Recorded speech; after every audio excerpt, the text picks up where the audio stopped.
All right, so today we're diving into the SEC championship game. Yeah. And, it's a pretty big deal, even if you're not, like a diehard SEC fan. Oh, absolutely. And we're gonna figure out why. Yeah. We're gonna go through the history. Yeah. The format. Yeah. Change all the dynasties that make this game so legendary. Yeah, you know what's really interesting? And that the SEC championship was actually a pioneer back in '92. Okay. It was the first conference championship game Wow. in all of college football. I mean, can you imagine that, like, being a college football fan back then? Yeah. And there's no, like, big showdown for the conference title? Right. No automatic bid to a, like a major bowl game? Yeah. It's crazy to think about now. Yeah, absolutely. I mean, the SEC really kind of set the stage. Yeah. And everyone else followed. Wow. So picture this, December 5th, 1992, Okay. Legion Field in Birmingham, Alabama. Got it. The energy is electric. Yeah. You have the Alabama Crimson Tide, led by Gene Stallings. Oh, yeah. They're clashing with Steve Spurrier's Florida Gators, and it's for the very first SEC championship title. I mean, that must have been an incredible game to be at. It was. Like, did people realize at the time how big of a deal it was going to become? Yeah, I think the significance of that game wasn't just the game itself, but what it represented. Okay. The SEC was kind of asserting its dominance, and I think it set off like a chain reaction. Yeah. Other conferences saw the excitement, the high stakes. Right. They realized, hey, a championship game could really elevate our profile too. Yeah. They're like, we need one of those. Exactly. Wow. So they really started a trend that changed the whole landscape of college football. Yeah, it's pretty amazing. But the SEC championship itself has gone through some pretty big changes too, right? For sure. I mean, it's not in Birmingham anymore. Yeah, it's not in Birmingham anymore. Where is it now? It eventually made its way to Atlanta, Georgia, first to the Georgia Dome, and now it calls the Mercedes-Benz Stadium home. Ah, very nice. Yeah. And, this move wasn't just about needing a bigger space. It really reflects how the SEC championship grew into a national event. Oh, wow. Drawing huge crowds, media attention from all over the country. So things seem to be going pretty well. Why the format changed than, like getting rid of the East and West divisions? Yeah, the old format with its East versus West divisions was starting to show some cracks. Right. There were concerns that it didn't always guarantee a matchup between the two absolute best teams in the conference. Okay. So sometimes you'd have a team with, a slightly weaker record, Right. win their division, and they'd make it to the championship even if there was another team. With a better record. Yeah, with a better overall record in the other division. So the change was meant to make sure the two best records always play each other, regardless of division. Exactly, and I think you hit the nail on the head. Okay. But there's another layer to it, too. Okay. The new format, based solely on winning percentage, Right. really aims to create a more unpredictable and exciting race. Gotcha. It raises the stakes for every game. Yeah. Because now every win is crucial for securing that spot in the championship. I bet some people weren't super happy about getting rid of that traditional East versus West rivalry, though. Oh, absolutely. That was like a big part of the SEC for a long time. Yeah, I mean, some argue that relying solely on winning percentage might overlook a team that faced a tougher schedule, Yeah. but ended up with maybe one more loss. Makes sense. They feel like the old format provided a better balance Okay. between rewarding divisional dominance and recognizing overall strength. That's a good point. So it's more competitive, Yeah. but it might have some downsides, too. Right. It's complex. Yeah, for sure. And to see how this change really played out, I think we got to talk about the dynasties that have shaped the SEC championship. Yeah, let's talk dynasties. Because some teams have really left their mark. Oh, yeah. We're talking about teams that have turned the SEC championship into their own personal showcase. And I'm guessing we're about to talk about a team that wears crimson and white. You know it. We're talking about the Alabama Crimson Tide. Yeah. Under Nick Saban, they've racked up an unbelievable 10 SEC championship titles. And that's insane. Like, how do they stay so dominant? Is it just like raw talent? Well, talent's definitely a factor. Yeah. I mean, their recruiting strategy is legendary, consistently bring in the top high school players from across the country, Right. building this pipeline of future stars. Yeah, like a factory of amazing players. Exactly. But it can't just be the players, right? Coaching's got to be a huge part of it, too. Oh, absolutely.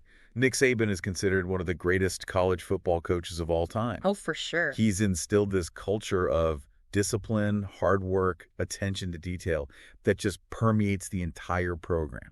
Yeah, and it's not just the talent and the coaching. There's like this feeling of invincibility around them. Right. Like their opponents are already intimidated before they even step on the field. Oh, that psychological edge is definitely real. Yeah. The Crimson Tide have this mystique, this legacy of winning Right. that can be overwhelming for their opponents. It's hard to beat a team that always wins. Exactly. Okay, so Alabama's like in a league of their own. Yeah. But what about the other powerhouses that have won the SEC championship? Yeah. You got the Florida Gators with 7 titles. That's right. LSU Tigers with 5. Uh-huh. Those programs have had some incredible moments. Oh, yeah, some legendary players. Yeah, for sure. I mean, Florida's run in the 90s under Steve Spurrier, oh, yeah. they were electrifying. Yeah. Known for their high-scoring offense and their ability to dismantle even the toughest defenses. And LSU, just a few years ago, with Joe Burrow and Jamar Chase. Oh, yeah. National championship. Unstoppable. Yeah, the SEC just seems to produce some of the most exciting players. Yeah. And speaking of exciting players and recent dominance, Yeah. we got to talk about the Georgia Bulldogs. Oh, yeah, the back-to-back national champs. Already clinched a spot in the 2024 SEC championship game. They are the team to beat right now. Yeah. What do you think makes them so good? Their defense is just suffocating, Yeah. and their offense is starting to find its groove. So who do you think is going to challenge them? Well, as of right now, it looks like Texas and Texas A&M are the top contenders. Okay. But you never know if you other teams can make a late-season push. Yeah, that's what's so exciting about this new format, right? Exactly. Ah, With no divisions, the race for the top 2 spots is wide open. totally. And speaking of the national landscape, let's talk about the college football playoff. Yeah. So winning the SEC championship pretty much guarantees you a spot in the playoff, right? Pretty much. I mean, the SEC is considered the toughest conference in college football. Yeah. So the committee that selects the playoff teams, they almost always give the SEC champion a spot. Yeah. And sometimes even the runner-up has a good chance of getting in.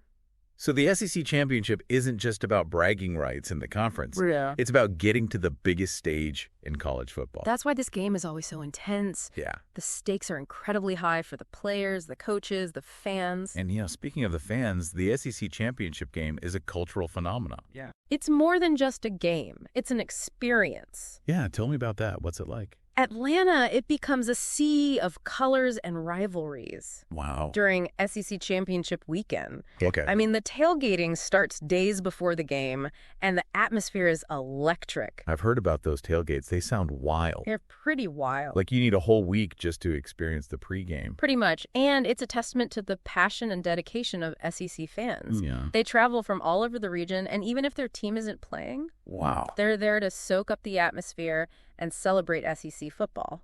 And even for those watching from home, you can feel the energy. Oh, absolutely. It's an event that transcends the game itself. Yeah. Brings people together, starts conversations, creates memories. Sure. Yeah, it really is amazing to think about how much this game's changed over the years. It's come a long way. From like little Birmingham to this huge national event. It really has. And it's not just about, the size or the location. I think the format change we talked about really shows that the SEC is willing to Adapt. keep things interesting. Yeah. And to make sure the championship is always like the best of the best. Yeah, they're committed to making it great. Absolutely. So looking ahead to December 7th, Mercedes-Benz Stadium 2024 SEC Championship. It's going to be a good one. I'm excited. Yeah, with Georgia, Oregon, and a bunch of teams fighting for that other spot. Right. It's going to be a wild finish to the season. Some upsets, maybe. Oh, yeah, for sure. Before we wrap up, though, I want to go back to that format change. Okay. Do you think getting rid of the divisions made it more fair? That's the big question, isn't it? Yeah. It's tough. There are good arguments on both sides. Right. I mean, the new format does guarantee that the 2 teams with the best records will play each other. Right. Which, seems like the fairest way to do it. On paper, yeah. Yeah. But, like we said, some people think it doesn't take into account strength of schedule enough. Yeah, what if a team goes undefeated, but they only played bad teams? Right. And another team has 1 loss, but they played like the toughest schedule? Exactly. Is the team with the perfect record really the best? Good question. No easy answer. I guess we'll see how it plays out over the next few years. Yeah, it's an experiment. We're all watching it unfold. Exactly. So, what do you think? Did the SEC make the right move, getting rid of divisions? Is the championship landscape more exciting now? More unpredictable? What do you think? Let us know. Yeah, share your thoughts. We want to hear them. This is all about exploring, the different perspectives. You're getting people talking. Yeah. Thanks for joining us on this journey through the SEC championship. It's been fun. It's a game that really embodies the spirit of college football. Yeah, for sure. And we can't wait to see what happens next. Absolutely. So until next time, keep that SEC passion burning. Go SEC. Today is your lucky day. Today is the day that our $3 website works for you, paying you directly to your PayPal daily. Imagine $3 ongoing continuous payments to your PayPal account. Imagine falling asleep and waking up to $300 in your PayPal account. How would this make you feel? How could this help you? What bills could you pay? What kind of fun could you have? What does that retirement look like now? All for a one-time payment of $3. This website is DFY done for you, fully built and completely hosted, and never stops collecting payments for you. You have spent $3 on coffee on a regular, but that coffee won't help you create multiple streams of income. Click the link below.